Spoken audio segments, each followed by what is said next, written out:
بسم اللہ الرحمن الرحیم۔ السلام علیکم معزز خواتین و حضرات، میں ہوں آپ کا میزبان راشد علی اور آپ دیکھ رہے ہیں میرے یوٹیوب چینل ہسٹری چینل۔ ناظرین گرامی، الشمس المعروف الکبریٰ نامی ایک قدیم اور پراسرار کتاب جو 6 صدی ہجری کو عربی زبان میں لکھی گئی تھی، یہ روحانی علمیات پر مشتمل ایک ایسی کتاب ہے جو عملیات کی دنیا میں ایک پراسرار حیثیت رکھتی ہے اور آج بھی متنازع ہونے کے باعث سعودی عرب سمیت دیگر اسلامی ممالک میں بھی پابندیوں کا سامنا کر رہی ہے۔ عام طور پر اس کے بارے میں معلومات رکھنے والے افراد یہی جانتے ہیں کہ اسے 6 صدی ہجری کے ایک ایسے عالم جو کہ روحانی عملیات پر خاصا عبور رکھتے تھے انہیں قلم بند کیا تھا، جس میں روحانی عملیات، جنات کو قابو کرنے اور دیگر بہت سے عملیات موجود ہیں۔ اس کتاب کے حوالے سے کہا جاتا ہے کہ اس کی تالیف کے 100 سال بعد تک کے کسی کے کام کی نہیں تھی، کیونکہ جو بھی اسے پڑھنے کی کوشش کرتا یا تو وہ مجنون ہو جاتا یا پھر جنات اس پر حاوی ہو جاتے۔ 100 سال تک یہ کتاب فقط ایک ہی نسخے پر مشتمل رہی،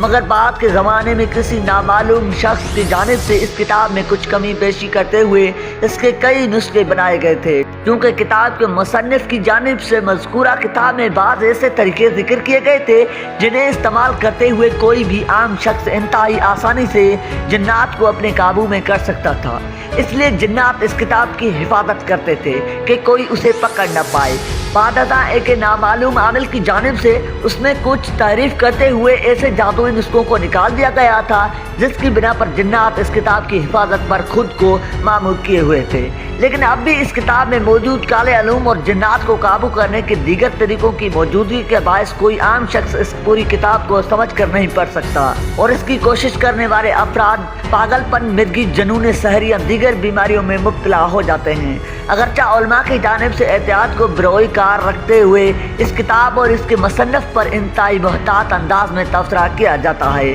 لیکن بعض ذرائع سے ملنے والی معلومات میں مذکورہ کتاب کے مؤلف کو براہ راست یہودی اور اس کتاب کو اسلام کے نام پر کفر کا مجموعہ قرار دیا جاتا ہے۔ شاید یہی وجہ ہے کہ سعودی عرب سمیت کئی اسلامی ممالک میں اس کتاب پر سخت ترین پابندی ہے۔ ناظرین گرامی، 6 صدی ہجری کے آخر میں یہ کتاب محمد بن علی بن زاہد کے تحویل میں تھی۔ یہ شخص ایک مالدار تاجر تھا اور مزید دولت کے حصول کے چکر میں اس کی جانب سے یہ کتاب بھاری قیمت خرچ کر کے حاصل کی گئی تھی۔ واضح رہے کہ اس وقت اس کتاب کا صرف وہی ایک نسخہ تھا جو محمد بن علی نے حاصل کیا تھا، لیکن بعد میں کچھ رد و بدل کے ساتھ اس زمانے کے حساب سے اس کی متعدد کاپیاں کروائی گئیں۔ اس شخص کا بیان ہے کہ جب بھی وہ اس کتاب کو کھول کر پڑھنے کی کوشش کرتا تو اس کے سامنے ایک سیاہ ہولا آ جاتا جس کی جسامت کی سیاہی اور چہرے پر چھپائی نحوست سے وہ بے ہوش ہو جاتا تھا۔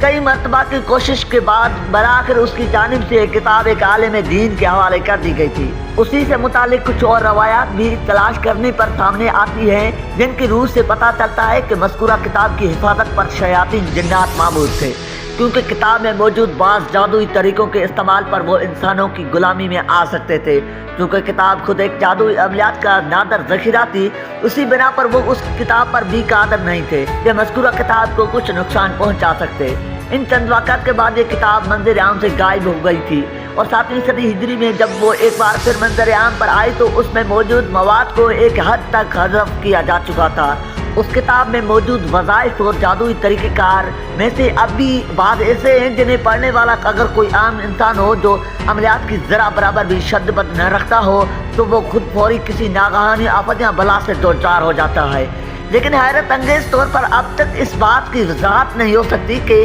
اس کتاب کے وہ کون سے حصے یا بول یا جزء ہیں جنہیں پڑھنے سے انسان مشکلات کا شکار ہو جاتا ہے۔ علوم اتیا کے مطابق ایک شخص ایسا بھی ہے جو کسی حد تک اس کتاب کو پڑھنے میں کامیاب ہو گیا تھا، البتہ زمانہ کریم سے تعلق ہونے کے بنا پر مذکورہ شخص کا پورا نام و نسب تو ریکارڈ نہ ہو سکا، لیکن وہ اپنے لقب السائی سے خاصا مشہور رہا ہے۔ السائی کا تعلق یمن کے قدیم علاقے ادن سے تھا اور وہ یہاں 10ویں صدی ہجری کے بعد واقع ہوا۔ تاریخی حوالوں سے السائی کے لقب سے مشہور اس شخص کے جانب سے ابتدا میں جب اس کتاب کے بعض ایسے حصوں کو حاصل کر کے ان پر عمل کی کوشش کی گئی تھی جو کافی مشکوک ہونے کے علاوہ متروک ہو گئے تھے، تو اس سے پہلے پل جنات کی جانب سے اس کام کو روکنے کی کوشش کی گئی تھی۔ السائی کا تعلق کسی حد تک روحانی عملیات سے رہا تھا، اس لیے وہ اس بات سے اچھی طرح آگاہ تھا کہ جنات کی جانب سے اسے اس کام سے روکنے کے لیے کس قسم کی ہتھ کنڈے استعمال کیے جا سکتے ہیں۔